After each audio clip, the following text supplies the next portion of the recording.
gutom na tayo at yung naisipan ko kainin is yung chicken natin. Sa Costco namin to binili, tapos meron pa siyang kasi parang nung binili namin to siya sa Costco, parang meron pa siyang dugo. Gawa tayo ng salad. Ito na lang yung salad na natira. Maliit lang.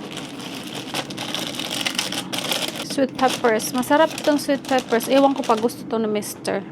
Ito lang yung mga salads natin today.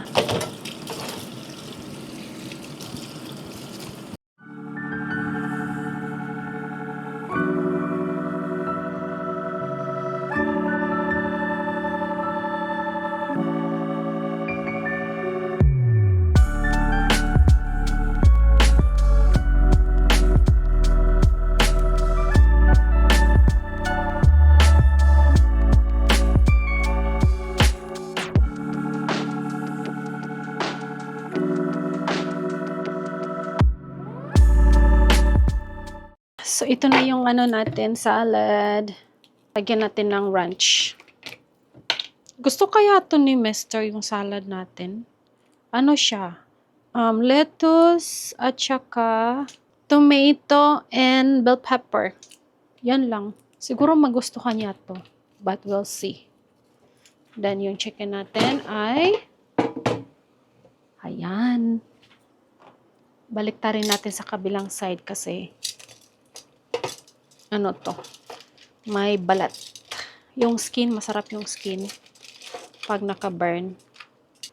Yan. Ay, hindi pala. Wala na pala tong skin. I think tinanggalan ko na pala ito. Shh! No, tiger. I'll give you food later, boy. Ay, meron pala. I think some part lang. Gutom na yung mga pusa. Gusto na nilang kumain. Gawa din tayo ng sausawan kasi masarap pag may sausawan. Wala tayong ganap today. Baka aalis kami bukas. So, hindi namin alam kung saan kami pupunta. Sunday here kasi. Tapos, parang ayaw naming lumabas. Di mo na ayaw kong lumabas. Bukas lalabas kasi kami at mag-grocery. Hanap na naman kami ng itlog bukas. Kasi, late na kaming gumising. Ayokong pumunta ng Costco pag late na. Kasi alam ko wala ng itlog doon eh. Kailangan pumunta ka talaga ng maaga. Like,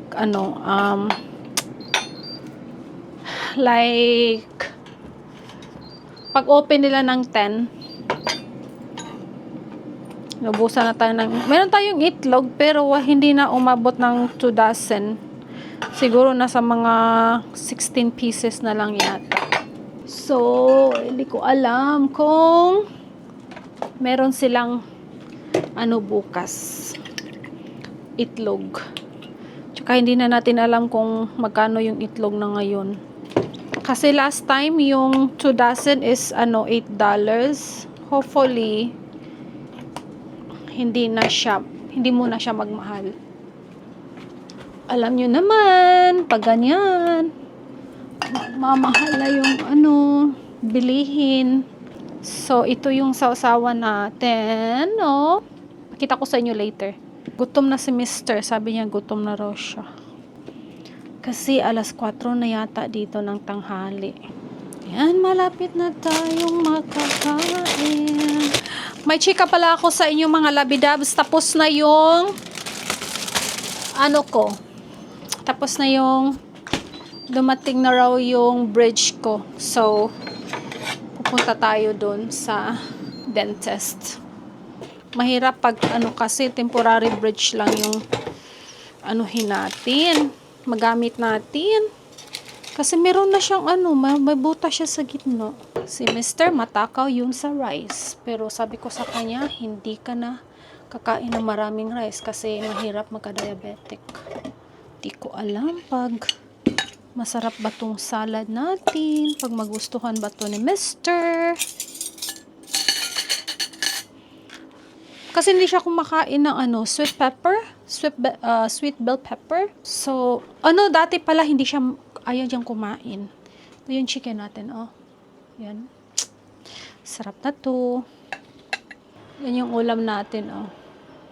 May tayong salad, then chicken from rotisserie chicken.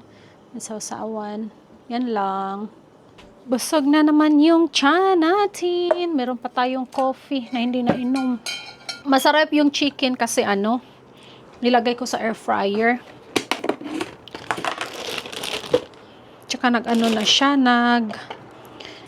burn.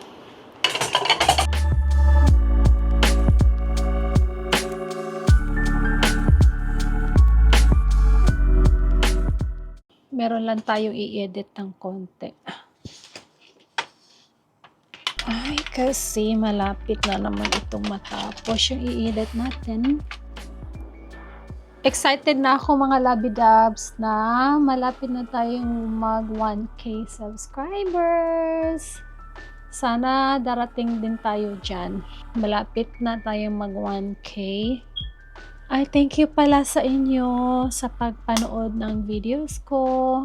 Kahit hindi gaano ka-excitement yung mga upload natin. But I'm trying my best na mag-improve pa. So, hopefully, ma-reach na natin yung 1,000 subscribers. And more. Yun yung goal natin. And more. And counting. Yeah. So, excited ako dyan. At part kayo sa journey ko. Pag ma-reach natin yung goal natin. And then, kailangan din natin ng mga public views, Hindi pala madali na mag-content creator ka or magbablog ka. Hindi siya madali. Matagal na tong matagal na tong YouTube channel, but anyway, hindi naman ako consistent na mag-upload. So, kung ano lang yung i-upload ko, yun lang. Kasi full-time worker tayo, tsaka mahirap na at wala tayong time. Maaga kaming natutulog, then maaga kaming gumigising. And then yun, pagdating na ng bahay, ay na tayo, napagod na. At saka